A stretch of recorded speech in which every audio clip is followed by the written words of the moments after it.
मित्रांनो, जसं की तुम्हाला माहिती असेल की लाडकी बहीण योजनेच्या जितक्याही लाभार्थी महिला आहेत, त्यांना लाडकी बहीण योजनेची ई-के-वाय-सी करण्यासाठी 18 नोव्हेंबर 2025 ही शेवटची तारीख होती. परंतु आपल्या महिला व बाल विकास खात्याच्या मंत्री अदिती तटकरे यांनी काल ट्विटरवरती ट्विट करून सांगितलं आहे की ही जी 18 नोव्हेंबर तारखेची आपण डेडलाईन दिली होती, ती वाढवून आता आपण 31 डिसेंबरपर्यंत केलेली आहे.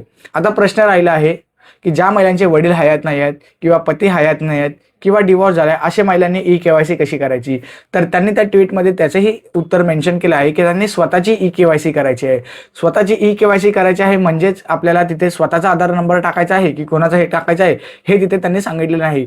परंतु त्यांनी तिथे सांगितलेलं आहे की स्वतःची ई-के-वाय-सी करायची आहे आणि आपले वडील हयात नसलेले किंवा पती हयात नसेल किंवा डिवोर्सचे जे काही कागदपत्र असतील, ते आपल्या जिल्ह्याच्या महिला आणि बाल विकासचं जे ऑफिस आहे तिथल्या त्या अधिकाऱ्यांना आपले जे लीगल डॉक्युमेंट जे आहे ते तिथे त्यांना जाऊन सबमिट करायचे. म्हणजे आपल्याला ऑनलाईन तिथे कोणताही ऑप्शन बघायला मिळत नाही डॉक्युमेंट्स अपलोड करण्यासाठी. आपल्याला ऑफलाईन जाऊन आपले ते डॉक्युमेंट जे आहे ते तिकडे जाऊन सबमिट करायचे आहेत. तर चला आता आपण बघूया ट्विटरवरती त्यांनी काय ट्विट केलं होतं. तर मित्रांनो, इथे बघू शकता तुम्ही, त्यांनी ट्विट केलं होतं, मुख्यमंत्री लाडकी बहीण योजना ई-के-वाय-सी मुदतवाढ. म्हणजे आपल्याला तारखेमध्ये वाढ करण्यात आली आहे.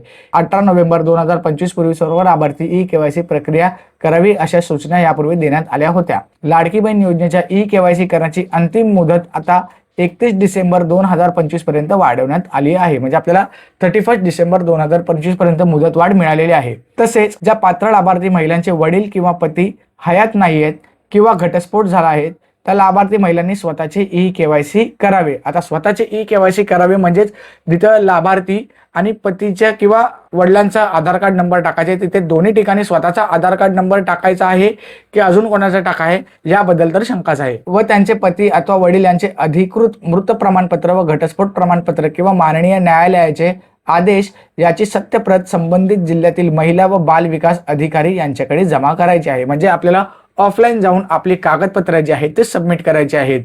तर ह्याच्यामध्ये थोडासा गोंधळ आहे की तिथे के-वाय-सी करताना आपल्या दोन्ही ठिकाणी स्वतःचा आधार नंबर टाकायचा आहे की आपल्या घरातल्या कोण मोठा व्यक्ती असेल, कर्ता व्यक्ती असेल तर त्याचा टाकायचा आहे. याबद्दल थोडी शंका आहे. जर त्याच्यावरती काही अपडेट आले तर तुम्हाला या व्हिडिओच्या माध्यमातून मी नक्की कळवेन.